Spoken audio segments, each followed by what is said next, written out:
Olá, bem-vindo ao espaço semanal das conversas de Physiominds para melhorar e expandir o gênio que há em ti. Hoje, mais uma vez, temos aqui connosco o nosso amigo Celso. Para esta temática, nós queremos falar acerca da proposta de valor. Isto porque, no vídeo anterior, falamos então sobre o perfil de empreendedor, ou seja, se tinhas esse perfil, demos várias questões em que tu pudesses responder para perceber se realmente estás preparado para enfrentar esse desafio e nessa sequência temos então hoje aqui a falar acerca de pôr o projeto em papel, começar a pensar mais afincadamente nesse aspecto e então perceber essa proposta de valor, o que é que realmente podes acrescentar no cliente, o que é que podes diferenciar daquilo que já existe. E para isso convidamos mais uma vez o nosso amigo Celso para poder ajudar-te a responder a esta temática e perceber como é que tu podes então pôr em prática e já em papel todo o projeto, toda a tua ideia, ok? Celso, já nos conhecemos, quem nos está a ver também certamente já te conhece, uma vez que já te apresentaste também no vídeo anterior. Aquilo que eu te queria perguntar exatamente era, então falando aqui mais na prática e começando a pôr esta ideia, este projeto que se tem em papel, como é que nós podemos começar a pensar em diferenciar-nos do que já existe, como é que nós podemos então dar aqui a nossa proposta de valor? Bom, olá a todos, aqui estamos nós de novo para falar sobre empreendedores e como levar os negócios para a frente. Reportando ao vídeo anterior, no vídeo anterior tivemos a fazer o diagnóstico do perfil de cada pessoa, quem é que tem perfil para ser ou não ser empreendedor. E hoje vamos passar dessa fase e dando como adquirido que as pessoas estão a ver, são aquelas pessoas que têm perfil e que acham que têm interesse em continuar com estas conversas. Eu diria que hoje a primeira coisa que temos de fazer é ter consciência que temos que criar algo e vamos criar algo, não interessa criar coisas que já estejam feitas, fazer o que já está feito, temos que criar algo diferenciador. Temos que criar aquilo que a gente designa por proposta de valor. O que é que eu quero dar aos meus potenciais clientes, ao meu potencial mercado? O que é que me vai diferenciar? O que eu aconselho aos nossos potenciais empreendedores é ter sempre um bloco, um iPad, um computador, o que é que seja, para ir apontando as ideias. Porque esta fase é uma fase que vão brotar muitas ideias, há coisas que já durante anos provavelmente estivemos a pensar, convém passar para o papel, para o PC, para onde seja, para ficar registado, para mais tarde poder ir ver o que é que já lá está. O que é que eu já eliminei, o que é que eu não eliminei. Isto é uma questão de método. E o que é que eu digo sempre é, parte também por um diagnóstico do que é que são as minhas competências. Eu na área da fisioterapia, o que é que sempre, desde que comecei o curso, ou não, gostaria de fazer, sempre foi o meu sonho dentro da fisioterapia desportiva, fisioterapia para a terceira idade, o que é que quer que seja, e focar-me nisso, porque ajuda muito eu estar focado naquilo que sempre foi os meus sonhos. Depois, o que é que são as minhas competências técnicas? O que é que me leva a ser empreendedor, associar as minhas competências técnicas? Porquê? Porque os negócios hoje, se não tiver nenhum elemento diferenciador, é mais um para o monte, é mais um para fazer a concorrência, mas que não vai inovar. E hoje é preciso inovar, fazer coisas diferentes. Por isso, convém eu pensar bem no quais são os meus sonhos, as minhas aspirações, aquilo que eu acho que faço melhor que os outros, para direcionar o meu negócio nessa direção. Depois de ter já mais ou menos fechado aquilo que é o que é que eu devo fazer, o que é que eu quero mesmo fazer na fisioterapia, pensar se eu sozinho sou capaz de levar esse desafio para a frente.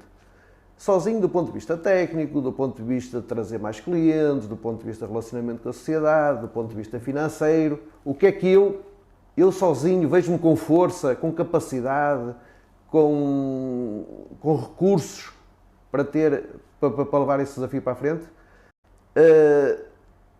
Nessa altura, nós temos, como já falei no vídeo anterior, temos uma dificuldade em partilhar, em fazer com outros, ou fazer outras coisas, mas é quem quer crescer vai perceber rapidamente que sozinho não vai longe. Por isso, a recomendação que eu dou sempre é agregar ao projeto pessoas ou entidades em que haja alguma afinidade. Também não vale a pena estar a agregar pessoas que não haja essa afinidade, porque isso vai ser tão desgastante o processo de criação da empresa, desenvolvimento, que depois de estar a aclimar essas questões é problemático. Por isso, tenho a ideia, o que é que eu penso neste momento que vou fazer, já passei escrito, está ali, agora vou vender a minha ideia. Vou vender a minha ideia a parceiros. Começa-se, do meu ponto de vista, por parceiros que vão acrescentar alguma coisa de técnico, alguma coisa que vai estar no cerne do negócio, e depois também já ter, nesta fase, provavelmente ainda não abordar, mas quem é que pode ser parceiros em caso de necessidade de financiamento, em caso de necessidade de... Muitas vezes o financiamento é alguém que ceda um espaço, não é propriamente dinheiro. Por exemplo, alguém que tem um espaço que eu acho que é porreiríssimo para fazer uma clínica.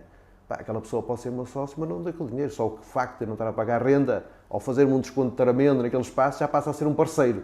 E eu, quando digo parceiro, digo em cada área o que é que eu posso agregar. Já agora, estavas a falar aqui um bocadinho à parte das competências, não é, que eu tenho, o que é que eu posso ser diferenciador. Achas que neste momento, da forma que também a fisioterapia está a evoluir e cada vez mais há espaços de fisioterapia, consideras que essa diferenciação deverá passar muito por uma parte mais técnica ou por outro tipo de competências? Acho que é as duas. Primeiro, porque eu acho que houve uma grande evolução técnica. A fisioterapia hoje não é aquela fisioterapia de quando eu jogava futebol, não tem nada a ver. E acho que houve uma grande evolução, acho que é uma tremenda evolução, e acho que não sou a pessoa indicada, mas vejo pelas necessidades que tenho tido a fisioterapia, cada vez que vou a ter uma consulta de fisioterapia, os tratamentos são diferentes, são mais eficazes, por isso acho que é aí, muitas vezes, não acomodar-se a situações do passado, é uma evolução, mas vejo também como posicionar o negócio. Vou dar um exemplo, por exemplo, fisioterapia, ir à casa dos clientes. É uma coisa... é muito mais prático. Há pessoas que têm dificuldades de mobilidade. Se eu der um serviço diferente, eu não preciso ter um consultório, eu não preciso ter um gabinete. Eu posso definir a minha fisioterapia numa folha no site. E o que é o meu serviço? O meu serviço é ir à casa dos clientes, com o valor que isso tem. A pessoa não tem que pagar a despesa, não tem que fazer alguém fazer companhia. Pode ser, por exemplo, coisas que já estão a ser feitas e que até são muito feitas em países menos desenvolvidos, mas que é eu ter um posto móvel de fisioterapia, eu fazer uma parceria com juntas de freguesia, câmaras municipais, em sítios onde esses serviços não há tanta oferta. Pode ser um projeto de internacionalização, porque há países onde isto ainda está muito mais atrasado, e eu até gosto de ser um aventureiro e até que estou a imaginar países de língua portuguesa em África, onde isto tem ainda está muito primitivo, este tipo de atividade, são muito rudimentares, e até acho que tem mais sucesso, são até de empreendedores em Portugal. Por isso, acho que é nas duas vertentes, porque acho que o puro abrir mais um gabinete de fisioterapia faz sentido, provavelmente, naquele sítio onde não há nenhum, mas isso onde não há nenhum quase que já acabou, quer dizer, já começa a ficar um bocado saturado, do meu ponto de vista. Por isso eu acho que temos que acrescentar qualquer coisa diferente. E pode ser conjugar as duas coisas. Eu posso ter um gabinete onde de manhã tenho os meus clientes que vão lá e à tarde vou eu à casa dos clientes. Um exemplo, quer dizer, não pode...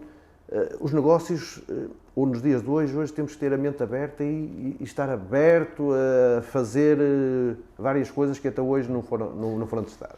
Como tu próprio também tinhas dito, ou seja, se nós também estivermos a falar de uma pequena escala, ou seja, se é só o meu gabinete, não é? Se calhar também acabamos por já não ter tanto este abrir, não é? E se calhar se pensarmos em algo, eu quero ter mais pessoas a trabalhar comigo, quero ter mais gabinetes no meu espaço, não é? Quero empreender um bocadinho mais do que apenas só ser eu, não é? E se calhar aí também a estratégia também altera Claro, e, claro. E também o potencial de marca se calhar também é maior. É um aspecto muito importante, que é, desde o primeiro momento, eu tenho que pensar que é fundamental criar uma marca. Hoje os negócios, mais que tudo, antes que tudo, são uma marca. Isto é, tu se quiseres chegar a muitos sítios com a tua identidade, não vais poder ser omnipresente. O que é que vais chegar? Vais chegar à tua marca. E antigamente as marcas tinham uma ideia um bocado, às vezes até depreciativa. Uma marca e tal. Mas hoje eu dou sempre um exemplo que para mim é o mais evidente, que é o dos cozinheiros, chefes, que têm 20 restaurantes espalhados pelo mundo e o nome do chefe é sempre o mesmo. Quer dizer que o chefe não pode estar em todos os sítios. Mas ele criou uma cultura de empresa, uma imagem de empresa. Quem vai àquele restaurante acredita que aquele cozinheiro com aquele nome está naquela cozinha. E é por isso que ele leva 200 euros, ou 300, ou 400, ou 500 por uma refeição, quando noutro sítio pagas 10, 15. E é isso que faz a diferença. E acho que é... Eu até vou deixar um desafio no fim, relativamente à questão da criação da marca, mas desde o primeiro momento, em qualquer momento que esteja a pensar em ser empreendedor, comece logo a pensar no nome. Comece logo a pensar, e depois há muitas maneiras de criar um nome. Pode ser o nome da pessoa, pessoas com muita autoestima, muita autoconfiança, escolhem o nome da pessoa, mas é assim, cada pessoa depois tem que ter aquele nome que se sinta confortável na identificação. E está tudo bem. Está tudo bem, não há problema nenhum. Exatamente. E não há problema nenhum que o nome não tenha nada escrito lá a dizer fisioterapia, ou tem a dizer nada. O McDonald's é um bom exemplo, não é? Quer dizer, não está nada nenhum a dizer hambúrguer. Exatamente. A Apple, mais para essa, seria uma frutaria do que uma empresa líder mundial em informática. Por isso, não se preocupem muito, do meu ponto de vista, com o nome, porque o que está mais importante mesmo é depois o que é que está à volta desse nome, o que é que esse nome traz em si. Por isso, isso é uma nota muito importante e acho que é uma preocupação que tem que estar desde o primeiro momento. Tenho a minha oferta de valor, o que já pensei, o que é que eu vou fazer? Imaginemos, eu quero fazer, quero ter uma clínica, porque eu sempre tive aquele sonho de ter uma clínica, mas passam pela cabeça que há muitos clientes que têm dificuldades em chegar à clínica, porque vivem sozinhos, porque têm dificuldades de locomoção, porque as horas que têm disponíveis não são horas que seja fácil chegar à clínica, mil e uma razão. Uhum. Vou ter estes dois serviços. Vou ter o serviço na clínica, logo verei se é de manhã ou de tarde, e vou ter o serviço ao domicílio. Já tenho aqui uma proposta de valor, é isto que eu vou fazer. Eu sozinho, se calhar não vou conseguir fazer isto tudo. Ou, vou tentar. Então, vou tentar. Se eu vou tentar, a primeira coisa depois que há que fazer a seguir, antes de criar a empresa, antes de fazer isso tudo. Porquê? Porque criar uma empresa obriga-te a ter um contabilista, obriga-te a ter despesas de constituição da empresa, obriga-te, mais tarde ou mais cedo, a pôr capital social, e são despesas que não é preciso nesta fase ainda. A fase seguinte então para esta proposta de valor que eu tenho, que eu quero apresentar, qual será a melhor localização? Onde é que eu vou ter as minhas instalações físicas? Onde é que eu vou atender os meus clientes? A primeira tentação que temos é sempre perto de casa.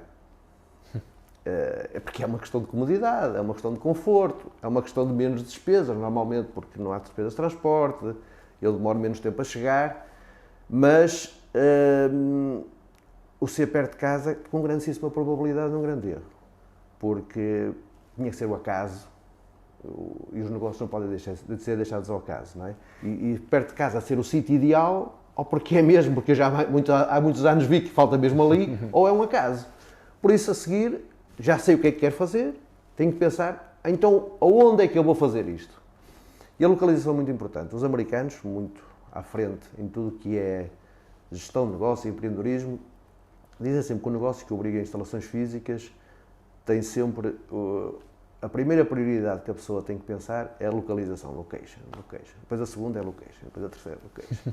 Porque faz toda a diferença em estarmos numa rua com muito movimento, vamos falar no negócio tradicional antes de falarmos de fisioterapia, estar numa rua de grande tráfego ou estar na rua atrás. Às vezes é só 10 metros de diferença, mas faz a diferença entre eu ser um negócio confidencial, que é só para os amigos, só os amigos sabem que eu estou ali atrás, ou ser um negócio público.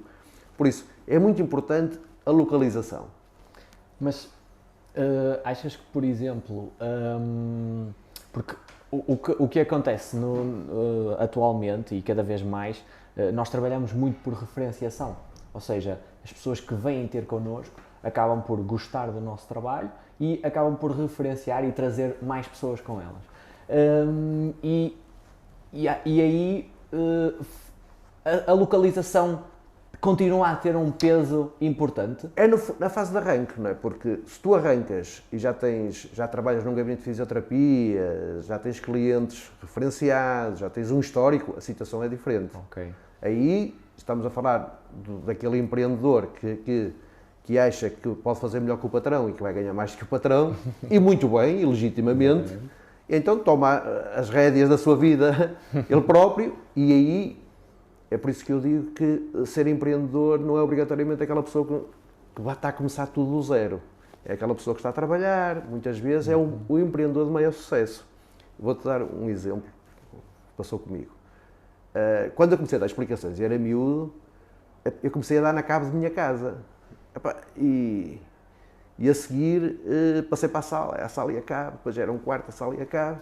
Quer dizer, não havia custos nenhuns. Mas o dia que eu passei para alugar um espaço específico para um centro de explicações, eu já tinha todos estes clientes.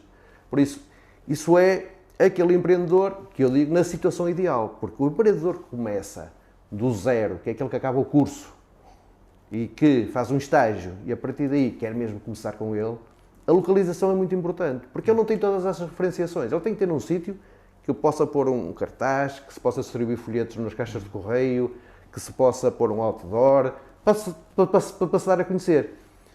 Nesta área, e diz muito bem, e já tínhamos falado nisto no vídeo anterior, os empreendedores podem estar em vários estados, não é? Aqueles que começam de novo, aqueles que estão fartos de estar no trabalho e se calhar não têm grande ideia, mas que estão fartos. Aqueles que até estão bem, mas acham que podiam estar melhor, e isso não é tão importante. Se bem que depois há um certo desconforto ético quando se abre um consultório ao lado do sítio onde estava e vai-se roubar clientes ao lado. Mas é uma questão que toda a gente tem que viver com ela, porque é mau para aquela pessoa onde eu trabalhava antes, azar, mas é bom para mim. Eu sou sempre um bocado apologista que estas situações têm que ser geridas também com algum savoir-faire e fair play, porque depois as maledicências, para dizer mal de mim, que eu não estou a controlar o negócio, penso que as coisas estão a correr bem, não estão a correr muito bem, é bom afastar um bocado. Mas a localização é muito importante. Primeiro, se bem que a concorrência também acaba por ser boa, porque isso permite que nós também, enquanto empreendedores, temos que ser melhores, temos que fazer, repensar se calhar muitas coisas que estamos a fazer que se calhar não são as melhores. É verdade. A concorrência é boa para melhorar, mas para ganhar dinheiro é bom, é mesmo se eu o dono do sítio. Porque é verdade, a concorrência faz-nos melhorar os processos. Porquê? Porque eu começo a ganhar menos, como eu começo a perder. E por isso se chama concorrência, tenho concorrência. Então eu tenho que melhorar para manter o meu nível anterior e para superar. O ideal mesmo é ser o único bomba de gasolina na minha terra, não é? Porque quem tem gasolina mete ali e já posso pôr a 2 euros e tal e não preciso pôr a 1,98. É verdade, não é um mito que a concorrência faz melhorar, mas faz melhorar às vezes pelos piores motivos. É porque eu começo a perder e tenho que me esforçar muito mais para ter. Mas os grandes avanços na civilização é isso, os grandes avanços são esses, mas muitas vezes esquece as vítimas que esses avanços... Um caso típico que é os hipermercados quando apareceram, ou muitas mercearias que tentaram melhorar e recuperar, mas não tinham hipótese, quer dizer, era uma concorrência de tal maneira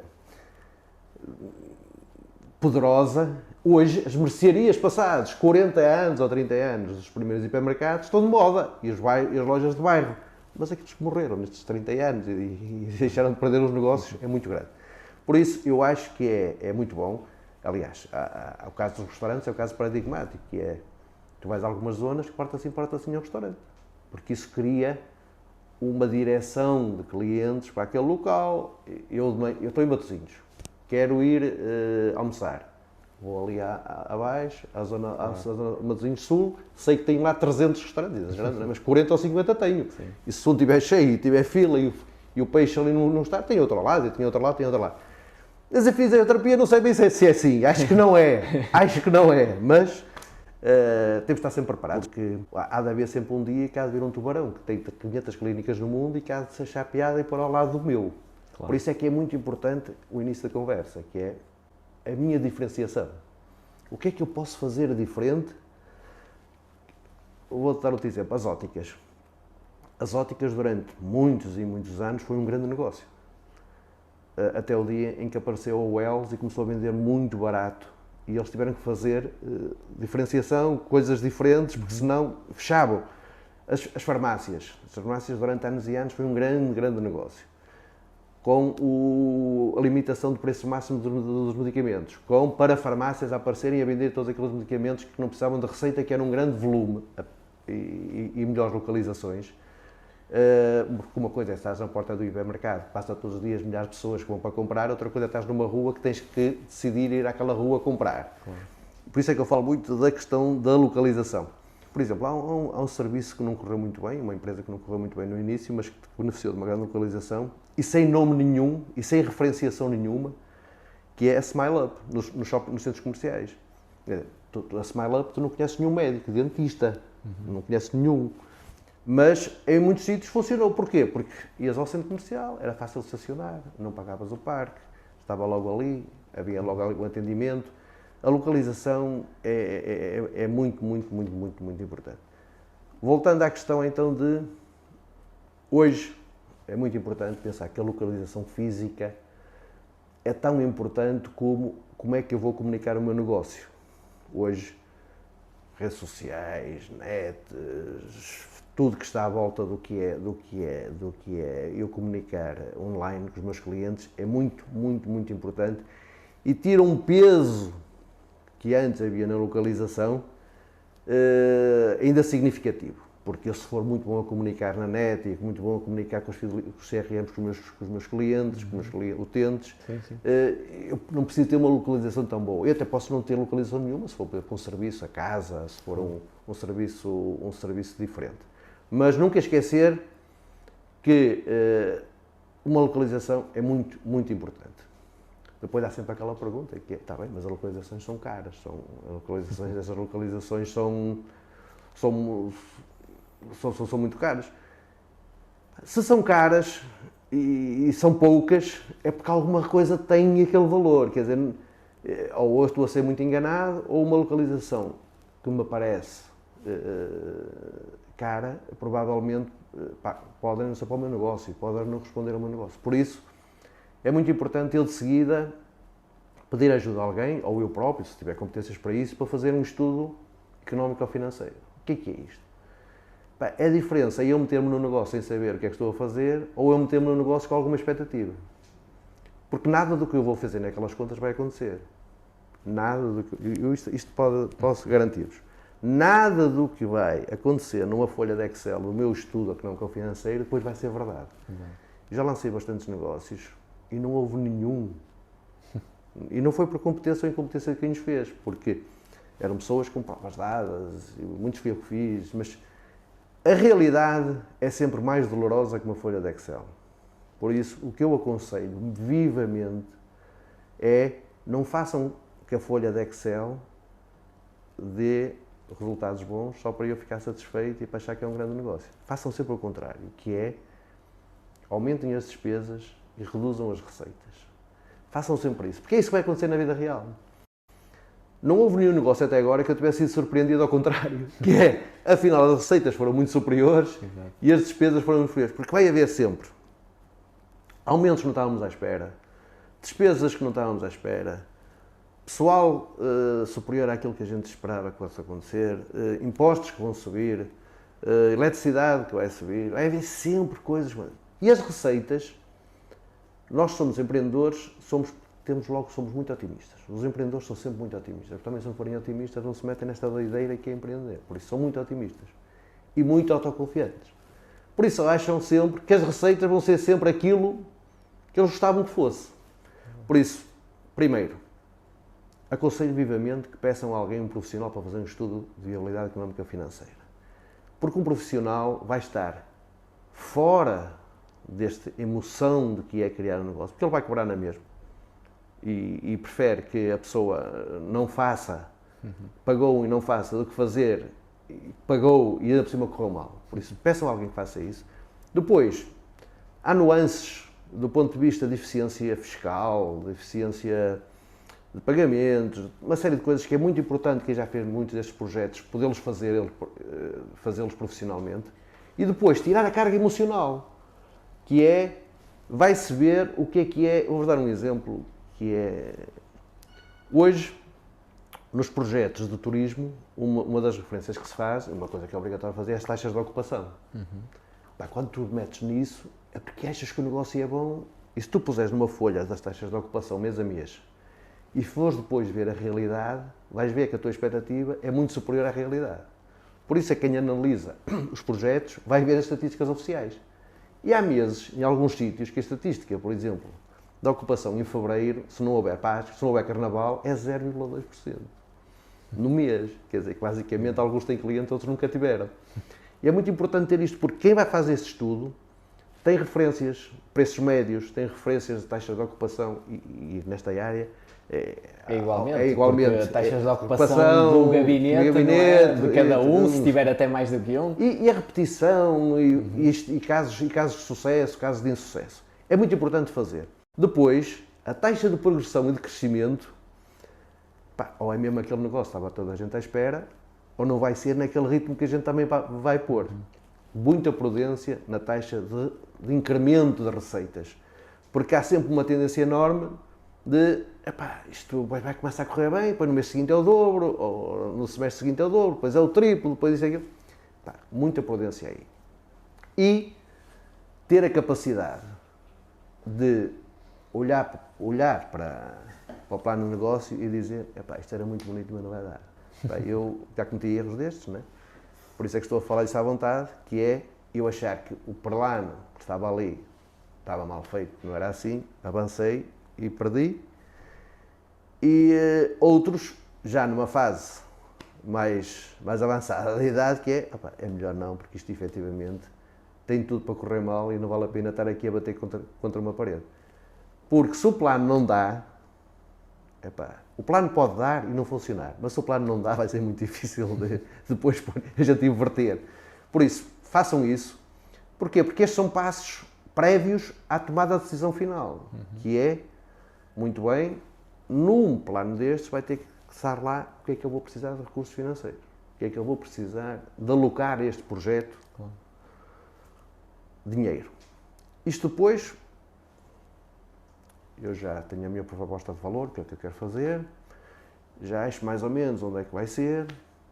Para aquele sítio, para esta proposta de valor, já tenho um plano económico ou financeiro, e este plano económico ou financeiro vai-me dizer, vou tomar decisão, avanço ou não avanço, parece-me bem ou não parece, avanço. A seguir o que eu preciso é, que recurso é que eu tenho que ter, então para meter isto em andamento. A primeira coisa que eu recomendo sempre é ter parceiros que eu já conheço. É difícil, os parceiros que eu não conheço têm que ser instituições financeiras, fundos de risco ou coisas, porque para mim ou para outro qualquer ninguém os conhece, ninguém sabe quem são as pessoas. Conhece as pessoas que estão a negociar connosco, mas depois quem verdadeiramente decide, normalmente nem tomas isso em conhecimento. E depois perceber se há programas de apoio ao nível da União Europeia ou coisas do estilo que me possam ajudar em concreto naquele projeto. Porque isto depois vai influenciar muito. Por exemplo, há concelhos limites, freguesias limites, que o apoio é mais 20% ou menos 20%. Eu se estiver a investir em Penafiel ou no Marco de Canaveses, é diferente, por exemplo, em termos de apoio. Porque há chamadas zonas de baixa densidade, há uma série de questões que, analisadas em concreto, faz-nos depois pensar porque é que eu não vou fazer ali e vou fazer ali. Assim como a sede da empresa. É muito importante perceber onde é que me interessa pôr a sede da empresa. Sede da empresa no sítio errado pode inviabilizar a candidatura a um projeto, por exemplo.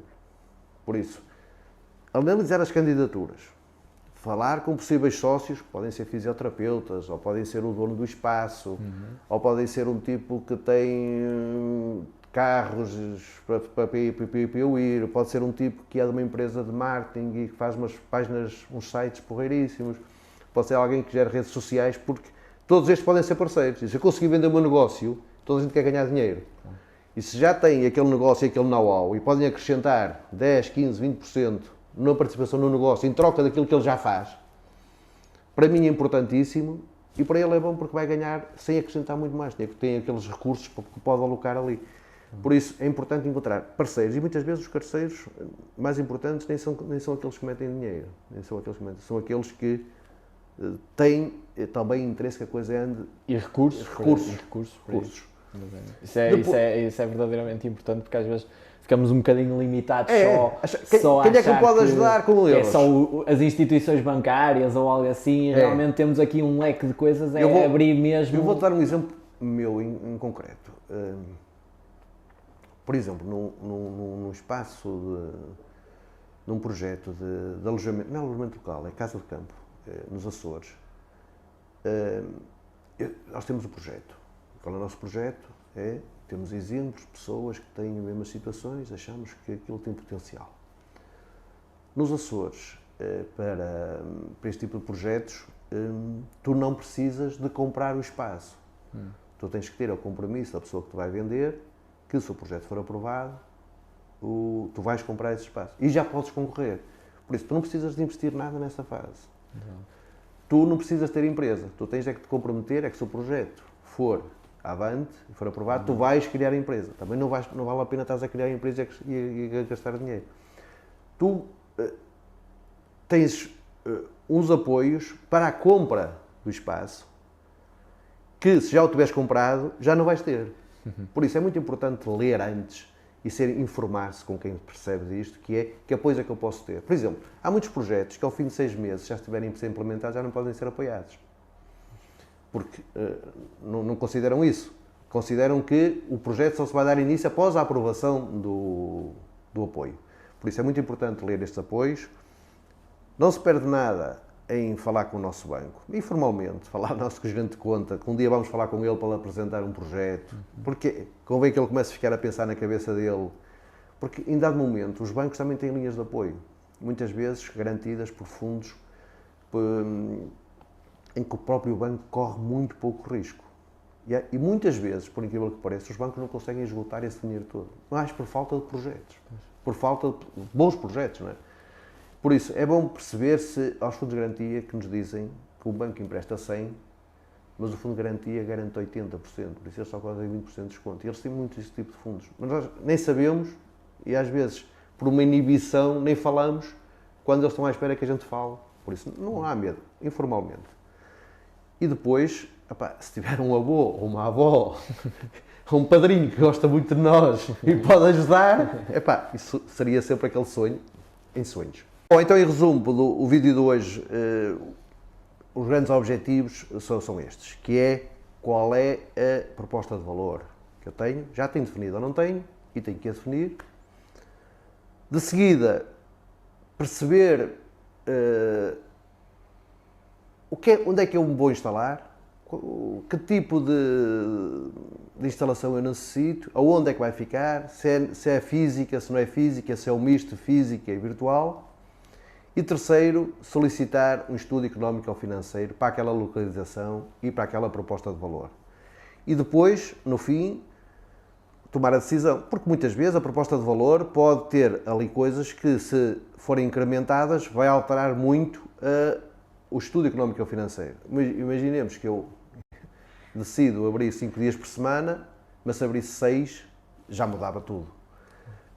Que eu decido ter 10 horas aberto ao público, mas se tivesse 12 ou 13 ou 14, mudava tudo. Muitas vezes a nossa proposta de valor, respondendo também ao resultado do estudo económico ou financeiro, permite-nos também fazer pequenas diferenças. Ou eu tinha uma máquina XPTO que custava 300 mil euros, mas eu com uma de 50 mil tinha um lucro fabuloso e com 300 mil teria lucro daqui a 5 anos. É melhor começar com uma de 50 mil e logo veremos se chega a 300 mil. Por isso, aqui esta adequação muitas vezes da proposta de valor ao estudo e do estudo à proposta de valor.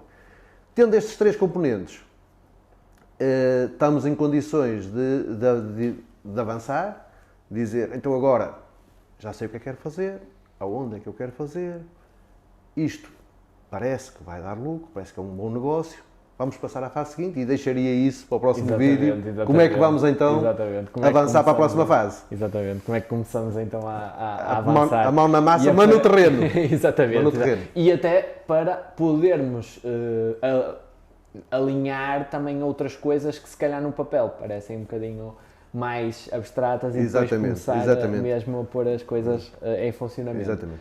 Celso, preparaste-nos também para hoje mais um momento de surpresa. Eu gostava que tu dissesses às pessoas que nos estão a ver o que é que tu aconselhas. O desafio para esta semana é criar a marca. Criar a marca e pensar na marca, porque é uma coisa... Há muita gente que já desde há muitos anos está à espera daquela marca. Mas depois há aquele velho problema que é alguém lembrou-se antes de nós.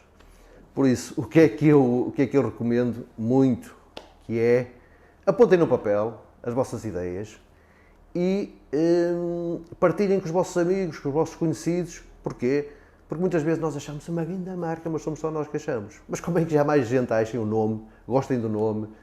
Aconselho que seja fácil de soletrar, que não seja uma coisa com muitos W's, Y, K's, coisas muito complexas. Estou a brincar, mas isto é assim, porque uma coisa, há muita gente que se inibe.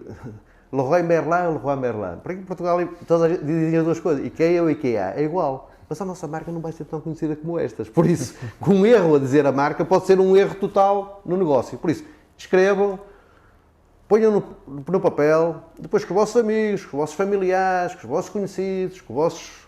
Não convém ser colegas de trabalho, porque ficam logo a pensar que tu vais fazer qualquer coisa, mas com quem pessoas que vocês confiam, peçam uma opinião sincera e perguntem o que é que gosta mais. Porquê? Porque isto é uma coisa que é muito importante, vai se revelar muito importante no futuro e muito importante é que vocês façam a pesquisa para perceber se aquele nome já está registado ou se não está registado, porque trabalhar em cima de uma marca em que começamos a amar a marca, começamos a gostar da marca e depois chega a hora da verdade e ela já tem dono, já tem... Aqui nas marcas não pode haver amantes, ou é nossa ou não é nossa, por isso é um trabalho que pode ser feito. É aquele trabalho que pode ser feito à noite quando estamos a passar, não estamos a dormir e vamos nos lembrando de coisas, porque é mesmo isto, mas é importante que seja feito, porque depois, quando começarmos a estar, tudo que a gente faça tem que ir atrás dessa marca para a marca começar a ganhar força. E não pode ser a marca que aparece no fim, a marca tem que aparecer no princípio, para tudo que se vai fazendo, começa a ser o valor da marca e o que se pretende que a marca esteja associada. Por isso, escrevam no papelinho, e se daqui a uma semana já tiverem alguma, pelo menos 3 ou 4, convém escolher 3 ou 4, porque com grandíssima probabilidade as grandes ideias já aconteceram, já alguém as registou, e quando registarem, aconselho sinceramente, registarem para o maior número possível de países, porque vai ser precisamente para aquele país que vocês não registaram que alguém vai estar interessado em abrir a vossa marca e vai ser, pá, podia ter feito isto, mas já está lá um gajo com este nome. Por isso, é o desafio da semana. Ok, muito obrigado, Celso. E mesmo para quem já tem também a sua própria empresa, a sua própria clínica, não é? O consultório, também se calhar rever aqui um bocadinho todos esses conceitos, não é? E perceber todo o alinhamento que já tem e se pode, e se está a pôr em prática tudo aquilo que se calhar... É porque muitas vezes, e só uma nota final, é que muitas vezes os negócios nascem por impulso e por vontade e as coisas vão acontecendo, mas vão acontecendo empiricamente. E muitas vezes é este empírico que nos faz depois mais à frente ter barreiras, ter precipícios, ter obstáculos que se fossem pensados no início nunca iriam acontecer. E um bom planeamento é sempre 50% do sucesso. Por isso, vale a pena investir bem no planeamento e adiar o processo de empreendedorismo um bocadinho para mais tarde, em troca de um bom planeamento, do que fazer o contrário. Exato. Porque pode ser uma coisa que aconteça muito bem naquela altura, mas depois, mais tarde ou mais cedo, vai correr mal. Ok.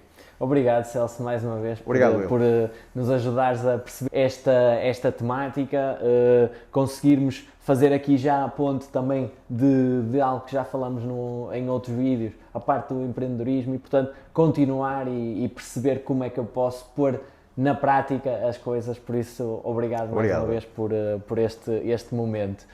Obrigado por estares desse lado, a ouvir-nos. Fica atento às nossas redes sociais para nos deixares alguns comentários, temas que tu gostavas de ouvir nos próximos vídeos. Podes mandar-nos por mensagem privada, comentar, como quiseres. Deixa-nos as tuas sugestões e já sabes, se queres melhorar e expandir o gênio que há em ti, PhysioMinds.